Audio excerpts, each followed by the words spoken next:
wa Tanzania. Taarifa hiyo inahusu matokeo ya mtihani wa kidato cha 4 uliofanyika mwaka 2025.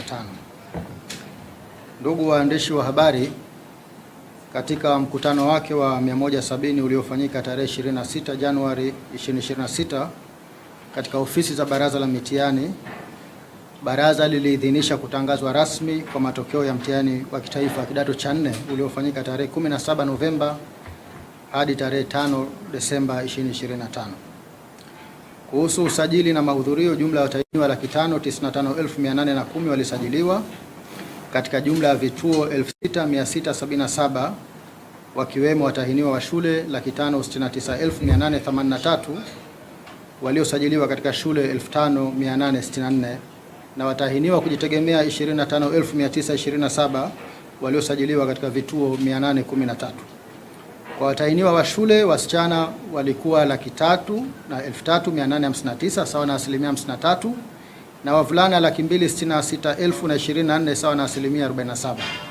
Mahudhurio katika mtihani huu yalikuwa 97.5 sawa na wanafunzi 555,606.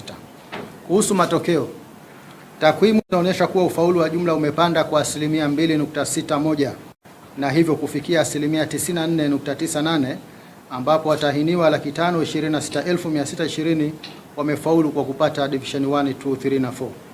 Mwaka 2024 watahiniwa waliofaulu walikuwa 477,262 sawa na 92.37, na mwaka 23 walikuwa 471,427 sawa na 89.36. Kuhusu ubora wa ufaulu, waliopata division 1 mpaka 3 wameongezeka na kufikia 255,404 sawa na 46.1, ambapo division 1 ziko 56,410, division 2 84,996 na division 3 113,995. Kama ilivyokuwa mwaka 24 na 23, takwimu zinaonyesha kuwa idadi ya waliopata division 1, 2 na 3 zimeongezeka wakati division 4 na 0 zimepungua. Mwaka 24 wanafunzi waliopata division 1 mpaka 3 walikuwa 221,953 sawa na 43%, na mwaka 23 walikuwa 197,426 sawa na 37.4%. Hivyo katika kipindi cha miaka miwili ubora wa ufaulu umeongezeka kwa 8.7. Kuhusu ufaulu kwa jinsi, kati ya watahiniwa 526,620 waliofaulu, wasichana ni 278,108 sawa na 94.3 ya waliofanya, na wavulana ni 248,512 sawa na 95.8 ya waliofanya. Aidha, kati ya waliofaulu wasichana ni 53% na wavulana ni 47%. Kwa kuangalia ubora wa ufaulu, ambapo tunazingatia waliopata division 1, 2 na 3, wavulana ni 135,676 sawa na 52.3 ya waliofanya, na wasichana ni 119,728 sawa na 40.58 ya waliofanya. Kati ya watahiniwa wote 255,404 waliopata division 1, 2 na 3, wavulana ni 53% na wasichana ni 47%. Hivyo wasichana wamefaulu wengi zaidi kwa 6% kuliko wavulana, na wavulana wamefaulu vizuri zaidi kwa 6% kuliko wasichana. Kuhusu ufaulu kimasomo, kwa masomo ya science jamii yanayojumuisha civics, history na geography, takwimu zinaonyesha kuwa masomo haya yameendelea kupanda kama ilivyokuwa mwaka 24, ambapo somo la history limepanda kwa 4.87 na kufikia ufaulu wa 78.23.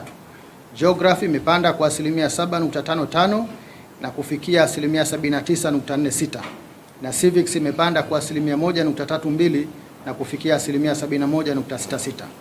Mwaka 24 history ilipanda kwa 10.16, geography ilipanda kwa 7.59 na civics ilipanda kwa 2.51. Kwa masomo ya lugha, ufaulu wa somo la Kiswahili ni 97.82. Kwa somo la English language ufaulu wake umepanda kwa 3.39 na kufikia 79.48. Mwaka 24 ufaulu wa somo la English language ulipanda kwa 7%. Kwa upande wa masomo mengine ya lugha, ufaulu wa French language umepanda kwa 7% na kufikia 82.9. Ufaulu wa Chinese language umepanda kwa 14.3 na kufikia 93.43, na kwa somo la Arabic language ufaulu umepanda kwa 17% na kufikia asilimia 50.62. Masomo ya science, takwimu zinaonyesha kuwa ufaulu wa somo la chemistry umepanda kwa asilimia 0.52 na kufikia asilimia 96.88. Physics imepanda kwa asilimia 10.06 na kufikia asilimia 84.04, na biology imeshuka hadi kufikia asilimia 65.7. Ufaulu wa masomo mengine ya science nao uko vizuri, ambapo engineering science ni asilimia 86.12, agriculture asilimia 94.81, information and computer studies asilimia 95.52, additional mathematics asilimia 95.91, na food and human nutrition ni asilimia 100.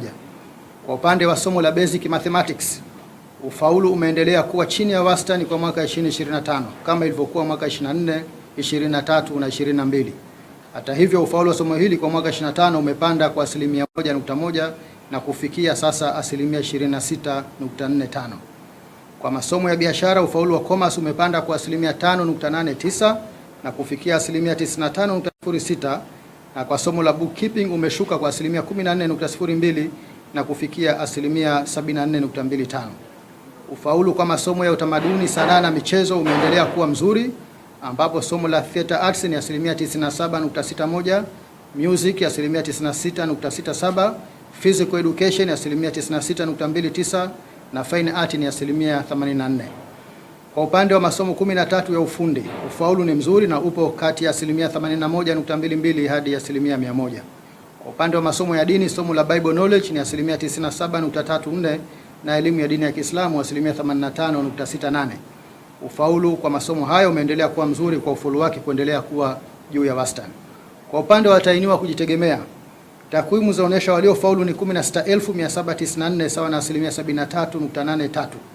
Mwaka 2024 watahiniwa kujitegemea waliofaulu walikuwa 15,703 sawa na asilimia 62.51. Hivyo ufaulu wa watahiniwa kujitegemea umeongezeka kwa asilimia 11.32 ikilinganishwa na mwaka 2024. Baraza limezuia kutoa matokeo ya watahiniwa 435 ambao walipata matatizo ya kiafya na kushindwa kufanya mtihani kwa masomo yote au idadi kubwa ya masomo. Watahiniwa hao sasa wamepewa na fursa ya kufanya mtihani kwa masomo ambayo hawakuyafanya kwa sababu ya ugonjwa wa mwaka 26 kwa mujibu wa kifungu cha 32 kifungu kidogo cha kwanza cha kanuni za mitihani. Ndugu waandishi wa habari, baraza la mitihani limefuta matokeo ya wanafunzi 77, 30 wa shule na 47 watahiniwa kujitegemea ambao walifanya udanganyifu na wanafunzi wawili walioandika matusi kwenye karatasi zao za majibu kwa mujibu wa kifungu cha 5 kifungu kidogo cha pili I na J cha sheria baraza la mitihani sura 107 kikisomwa pamoja na kifungu cha 30 kifungu kidogo cha pili B cha kanuni za mitihani za mwaka 2016. Baraza la mitihani la Tanzania linapenda kuchukua fursa hii kuzipongeza kamati za mitihani zote nchini, wakuu wa shule, wasimamizi, wasahishaji kwa kazi kubwa na nzuri walioifanya. Baraza linawapongeza wanafunzi wote waliofanya mtihani wa kidato cha 4 mwaka 25 kwa kuwa na utulivu na kuzingatia taratibu za mitihani zilizowekwa. Matokeo ya mtihani wa kidato cha 4 mwaka 25 yanapatikana katika tovuti ya baraza ambayo ni www.necta.go.tz. Asanteni. Asante. Kwanza, hatua ya kwanza kabisa kama hivi ambayo tumefanya kwa mujibu wa kanuni kwamba ukiandika matusi unaadhibiwa na adhabu yake ni kufuta matokeo. Lakini pamoja na hivyo sio mwisho wa elimu, wanapewa fursa ya kurudia mtihani katika mwaka unaofuata, lakini baraza linachukua hatua mbalimbali. Moja ni kuziandikia barua taasisi ambazo zimewasimamia wanafunzi hawa, wakuu wa shule. Kwa hiyo tunawafuatilia kujua changamoto yao hasa ni nini, lakini pia kutoa mafunzo kwa wale wa madarasa ya nyuma wanaofuata. Hivi ninavyozungumza, baraza limefanya utafiti sasa rasmi kuhusu masuala haya ya matusi. Kama mnavyoona, juhudi hizi za matusi ambazo tunachukua zinatusaidia. Mwaka jana katika form 4 tulikuwa na walioandika matusi 5, mwaka huu 2. Lakini tumefanya tafiti, sasa tupo katika uchambuzi wa matokeo ya utafiti huo, na pengine taarifa ikiwa tayari tutaitoa kwa wadau. Swala la matusi ni swala la kimaadili, lakini kwa upande wa taaluma ni kuhakikisha ujifunzaji na ufundishaji unafanyika ipasavyo, kwa sababu tunaamini mwanafunzi mwenye maarifa yaliyokamilika hawezi kuandika matusi. Kwa bila shaka anaandika matusi moja ya sababu pamoja na swala la kimaadili, lakini pia anakuwa amekosa maarifa ya msingi. Kwa juhudi zinaendelea, na nitoe wito kwa wadau wote kushirikiana katika kuhakikisha wanafunzi hawa wanapata kile wanachostahiki katika taasisi za elimu.